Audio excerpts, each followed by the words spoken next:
So the movie is about a punk rock band that they're on the road, they're doing little shows, set up by their bros, and they end up getting booked at a show that is taking place at a skinhead venue. And something goes horribly wrong in the midst of the show. Somebody dies. Somebody gets killed. That's not giving anything away. That's the whole premise of the movie. If you've seen the trailer, is insane. Then you've seen that. Then you know about that. So we're not really giving anything away. But yeah, so this girl dies, and they keep them there because they're like, we don't need witnesses. And then from there, they're keeping them in this green room, which, thus the title of the movie. And they're keeping them hostage and keeping them in this room. And then over time, they try to get out. And then just, chaos does ensue. So, that was intense, man. It was crazy. It was intense. Another thing that I loved too about it was the effects. All of the gunshots and the wounds and everything were really well done. It was really good. It wasn't really like well Dead done. Alive or anything crazy like that. No. It was really well done. It was authentic. Man, enough, it was certainly authentic enough for you to be squeamish. I was a little antsy. You were getting kind of antsy in your seat. And that was pretty intense. Mm-hmm. It was intense for me, and I've exposed myself to this stuff. Gore. Yeah. It was enough to be kind of like, oh, dude, the arm. Homeboy's arm. Oh my God, really dude. The well arm done. was really, that was just like the arm. And I noticed that you jumped quite a bit too when the guy got when he got hit by the dog. Well, yeah, and the belly slice. Yeah. The belly, they cut and one the of the skins bellies open. It was well done. Yeah, no doubt. And oh my God, dude, I knew that it was going to get ramped up when Patrick Stewart's character tells the one guy to go get the crew, to go get a small crew together. Nothing but red laces, because red laces are like, okay, so for anybody who does not know about skinhead culture, okay, at least we're talking about skinhead, right, we're not, this is not gang type, right, we're talking right-wing National Front, skinhead, racist skinheads, not sharps or rude boy skins or anything like that. We're talking the skins that everybody commonly thinks of when you think of a skinhead. Right. So with skinhead culture, at least like with that kind of skinhead culture, red laces are people who have killed. They've killed for the movement, And so when he said, go get a crew, nothing but red laces, I was like, oh, dude, this is about to get real and real intense real quick.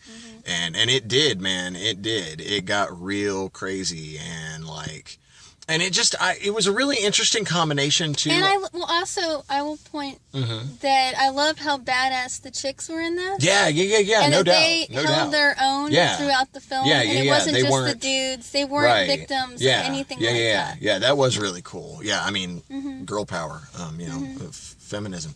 It did kind of have, they had some strong female characters in it, and that was really cool. The girl with the oi, especially, dude. She was so cool. She was balls to the wall, man. She was not messing around.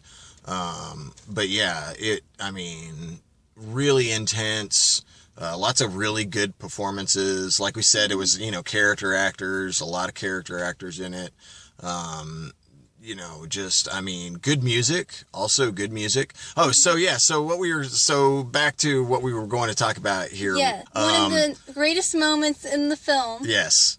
So you want to tell them? Yes. Okay, so the band, they show up to this neo-Nazi venue, and they're like, dude, you want to do it? Let's do it, guys. We don't give a fuck. So they start off with Nazi punks, f*** off by the Dead Kennedys. By the Dead Kennedys, yeah. And that theme was through this whole film. That really was, no doubt. They had this... Good catch, dude. Good catch. Because it was like the greatest punk rocker, leftist, punk rocker's dream. Yeah. Was to fuck up some fucking neo-Nazi skinheads in their, not in reality, but in a dream world. If they could not be accountable if it was, their fantasy. It's one of those, freedom fighter fantasies that somebody, on the left who really hates, racist Right. could do. And it was basically that kind of fantasy brought to life. Yeah, definitely. And I didn't even really think about that until you mentioned that. But yeah, you're totally right. There very much was a feel of this movie was like that song as a movie. It really totally was. I mean, in so many ways. I mean, and even the humor. Even the humor that was thrown into it was very Jello. I love how it was a punk band, a f***ing punk rock band going after these skinheads and saving the day. Yeah. It was so cool. Kind of. In a sense. I mean, in a sense. Certainly, it does not end well for everybody. Well, it was I'll just put that out. Saving the day. Yeah, totally. It definitely has a very, fairly realistic end. For the kind of stuff that's going on in it. It does end on a fairly realistic note. But yeah, definitely the spirit is for sure there. I mean, especially of that song and Jello's kind of attitude towards the Skins in the punk rock underground in the 80s and it even on into the 90s. I can remember, back when I was first hanging out on Fry Street, that there was still quite a bit of Skin activity. Obviously, there still is. The Skins are not gone. They're not, but Stranglehold that they had on this area. Yeah, definitely. Well, that was thanks to the Sharps and to the Rockabilly guys and a lot of those guys that would get out there because the Skins would go out on like 420. And they would go out and have a field day, and there would be Sharps and other cats that would go out there and kind of pretty much put the boots to those guys. When they would go and try to create chaos, they would kind of be there to stop them or whatever. Really good movie, y'all. It was really awesome. Y'all definitely check it out, man. It's recommended. Green Room, check it out. And I'm sure we'll be playing more venues. Oh, yeah. I hope. Good. I hope it gets a wider release. I do. I think it's kind of just generally art house and kind of, on a limited release right now.